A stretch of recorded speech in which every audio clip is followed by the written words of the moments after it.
Saudara-saudari yang terkasih, kita jumpa lagi dalam Pelita Hati di Hanan Channel hari ini, Minggu 7 September 2025, hari Minggu biasa yang ke-23.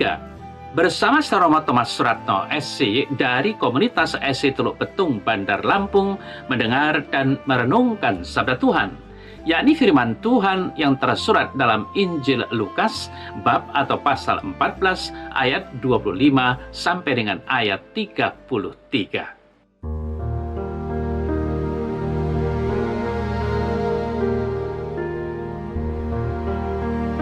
Pada suatu kali, banyak orang berduyun-duyun mengikuti Yesus dalam perjalanannya. Sambil berpaling, ia berkata kepada mereka, "Jikalau seorang datang kepadaku, dan ia tidak membenci bapaknya, ibunya, istrinya, anak-anaknya, saudara-saudaranya laki-laki atau perempuan, bahkan nyawanya sendiri, ia tidak dapat menjadi muridku. Barang siapa tidak memikul salibnya dan mengikut aku, ia tidak dapat menjadi muridku.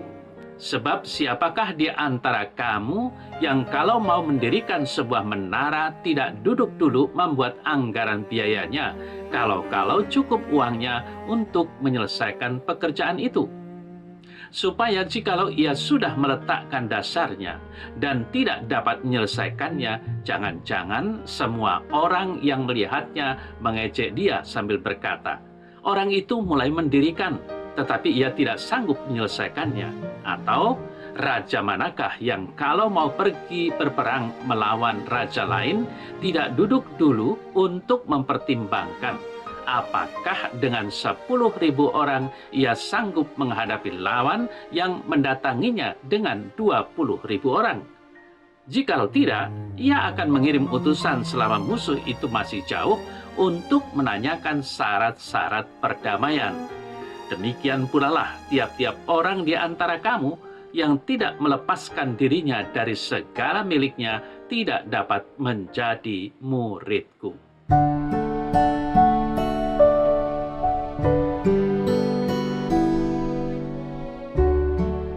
Saudara-saudari yang terkasih, fakta nyata bahwa sekarang kita sudah dibaptis dan sudah menjadi pengikut Kristus dan disebut sebagai umat Kristen. Namun pertanyaan reflektif dapat kita terus ajukan kepada kita sendiri. Apakah kita sudah sungguh menjadi murid Kristus yang sejati? Atau kita sekedar dibaptis namun belum sungguh menghayati atau menghidupi hidup sebagai orang Kristen yang sejati? Atau dengan kata lain, hanya baru menjadi orang Kristen atau sebagai Kristen Katolik KTP. Mengapa hal itu patut dipertanyakan? Sebab memang kenyataan seringkali kita melihat umat Kristiani begitu faktanya. Maka dari itu, baiklah, kalau kita sungguh mau merenungkan apa yang disampaikan dalam warta Injil hari ini, yakni tentang kalau kita sungguh mau mengikuti Dia, Kristus, Sang Juru Selamat kita. Saudara-saudari yang terkasih, perkataan Kristus sangat jelas dan dirasa keras ketika Dia berbicara tentang mengikutinya. "Jikalau seorang datang kepadaku, dan ia tidak membenci bapaknya, ibunya, istrinya, anak-anaknya, saudara-saudaranya laki-laki atau perempuan, bahkan nyawanya sendiri, ia tidak dapat menjadi muridku. Barang siapa tidak memikul salibnya dan mengikut aku, ia tidak dapat menjadi muridku." Saudara-saudari yang terkasih, di sini kontras yang kuat dalam perkataan Yesus membenci ayah dan ibu adalah merupakan sebuah ungkapan Ibrani untuk menetapkan suatu prioritas. Kita harus membuat pilihan antara panggilan Tuhan dan panggilan keluarga. Dan yang harus disadari bahwa Yesus sedang berbicara pada saat itu kepada orang banyak yang tertarik kepadanya. Di sini dan seperti di tempat lain, ia memperingatkan terhadap ketertarikan yang terlalu impulsif dan emosional. "Apa yang kau inginkan dariku, Tuhan?" Seolah kita berharap supaya Dia memberitahukan tuntutan atau harga dalam mengikuti Dia.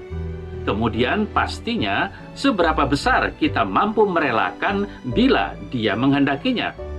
Dan tentu saja ini bukan hal yang mudah untuk diwujudkan. Kita hendaknya memohon kepada Tuhan untuk supaya membantu kita bertumbuh dalam kebebasan dan agar siap mengikuti serta melayaninya dengan cara-cara yang diinginkannya. Saudara-saudari yang terkasih, saat kita merenungkan kebebasan untuk menjawab panggilan Yesus untuk menjadi muridnya, bisa jadi ada hal-hal yang muncul di benak kita yang harus disembuhkan oleh Tuhan sendiri, sehingga kita dengan lepas bebas bisa menjalankan hidup sebagai pengikutnya.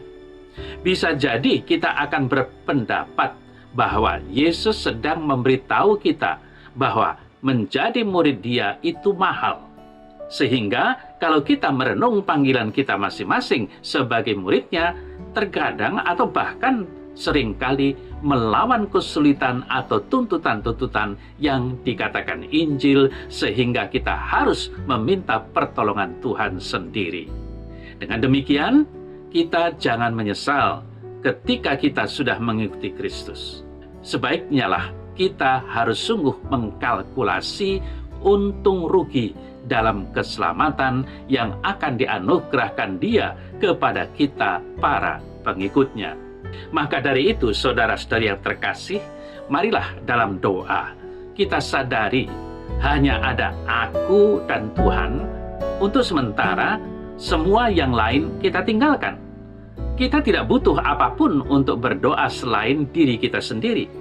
Ini semua membuat kita menyadari bahwa beginilah kita datang ke dunia dan bagaimana kita akan pergi tanpa segala yang kita miliki. Ini bisa menjadi pengalaman kebebasan yang luar biasa. Sadarilah bahwa doa adalah momen mempersembahkan diri kepada Tuhan. Diri yang sejati dan sejati tanpa harta benda yang terkadang dapat menghalangi undangan dan rahmat Tuhan.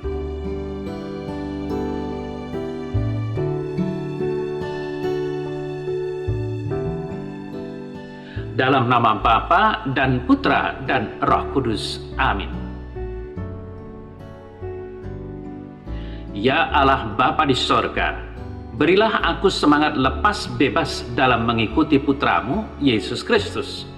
Karena hanya dengan hidup demikian, aku bisa menjadi pengikutnya yang sejati dan tidak akan pernah menyesal menjadi umat Kristiani di dunia ini.